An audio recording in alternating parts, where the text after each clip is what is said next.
Hey HSM, we're continuing our series through the book of Ephesians and learning how Paul's letter to the church in Ephesus gives us hope and encouragement for today. Now, typically Paul's letters have a layout where after his initial greeting and thanksgiving, he provides theology up front and then practical application towards the end. And the reason for this is that the application is only understood in light of the theology. Now, this week we're in Ephesians 2, verses 11 through 22, and Paul is continuing to expound the implications of the gospel to believers. Now, up to this point, Paul addressed God's purpose and plan on a cosmic level in chapter 1. Then he focuses his attention down to the individual level in the opening of chapter 2. Now he's addressing the body of believers as a whole with a call to unity among themselves, not just as a command simply telling them to have more unity, but he does it by teaching them the glory that Christ's life, death, and resurrection accomplished to bring about true unity in us. And the word unity itself is in our country's own name.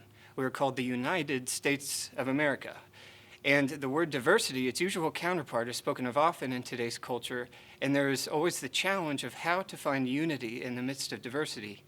If you notice on U.S. coins, there is a phrase, e pluribus unum, which is a Latin phrase which means out of the many one, which is meant to remind us as citizens that even though the country is made up of 50 states, there's still the unity of being one nation, so that in the midst of the diversity of the nation, there's a unity that holds it together. In this passage, Paul calls us to unity by three things: to remember where you were, to know where you are, and to grow into what you will be. The first call is to remembrance in verses 11 and 12, when Paul says to remember where you were before. Now, we recognize and know the before and after picture.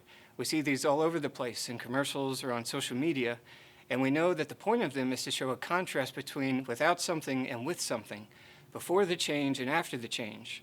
And the selling point will be, if you buy this product or if you do this routine, then this before and after could be you. Now, some are legitimate and some are not. And here, Paul sets this up in the same way. He says to remember the before. Before you personally knew and believed in Christ, you were on the outside looking in, so that by remembering where you were before, you may better appreciate where you are today. He starts in verse 12 saying, remember that you were separated from Christ, alienated from the commonwealth of Israel, and strangers to the covenants of promise, having no hope and without God in the world. And there are many voices in our culture today that would just outright reject this and say that there never was a before in any sense. We are told things like we are perfect just the way we are, or that God just accepts everybody unconditionally, or things like positive vibes only. But if you follow that sort of mindset, then there can never be a before and after contrast to appreciate what God has given you today, because there's no good news without bad news. And the good news is what Paul is wanting his readers to understand in the next verses. Paul then calls them to know where they are today, not because of anything they did, but because of what Christ accomplished on the cross. If you notice, so many times in this letter, Paul is trying to convey knowledge to the reader. In chapter 1, verse 17, he wants them to have wisdom and revelation and the knowledge of Christ. In verse 18, that you may know what is the hope to which he called you. In chapter 3, verse 19, that you may know the love of Christ that surpasses knowledge. And in chapter 4, verse 13, until we attain unity of faith and of the knowledge of the Son of God. So throughout the letter, Paul is communicating to them that the way to unity is not just from a grit your teeth method and just obey the command to unity, but from a better knowledge and understanding of Christ, the Son of God. Now, a summary of what the content of this knowledge is in verses 13 through 20, which is that before you were in Christ, when you were on the outside looking in, before we believed in Christ, all of us, even if you grew up in church, had a dividing line between us and God because of our self-centeredness, our contempt for other people, our ambition to pursue living life without God in mind and go our own way. God himself, knowing this, came down to earth to bring you on the inside. Through Christ's perfect life, his death, and his resurrection, God the Father now unites you to his Son, so that now, in the after, you are in union with Christ. You are regarded as the Son is regarded. God sees you as he sees his only Son, as totally righteous in his sight, and he delights in you because he delights in his Son. What Paul is wanting his readers to understand is that in the church of Ephesus, there was a mix of people, from Jews and Gentiles, rich and poor, educated and uneducated, tall and small, male and female, and working to bring unity in the midst of this diversity. You may also have dividing lines that you keep to, such as if someone goes to a different school, or if they're in a different grade, or which sports do they play, or if they get as good at grades, etc. But Paul is saying that as Christians, It's not that those differences do not exist. They do exist, and God created each one of us with different abilities and gifts.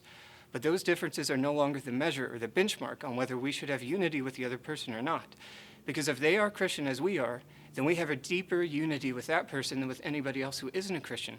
Because now, in the after, having been united with Christ, what you have in common with your brother or sister in Christ far outweighs what your differences are. So what does this mean for today? Or what can we take away from this after small group and going about in our daily lives? In the last two verses, verses 21 and 22, Paul mentions to look ahead to what we will be in the future as a motivation to press on and have hope for tomorrow, regardless of what happens today. He says that you are being built into a dwelling place for God by the Spirit, meaning that whatever you do, wherever you go, God is always with you and dwells in you, not because you live a moral life or do good things, but because and only because you are in his Son. He now is guiding you in the way you should go and empowering you to do his work in the world. And because Paul uses a metaphor of a house continually being built, it means it continues to be added onto. So when you go about your day, your week, your year, now having the knowledge of the unity that we have in Christ, we are always looking to share that unity and kindness and love that God has given us and add to the house so that more people may be brought into this unity. Be sure to keep this in mind in your discussion. Have a good small group.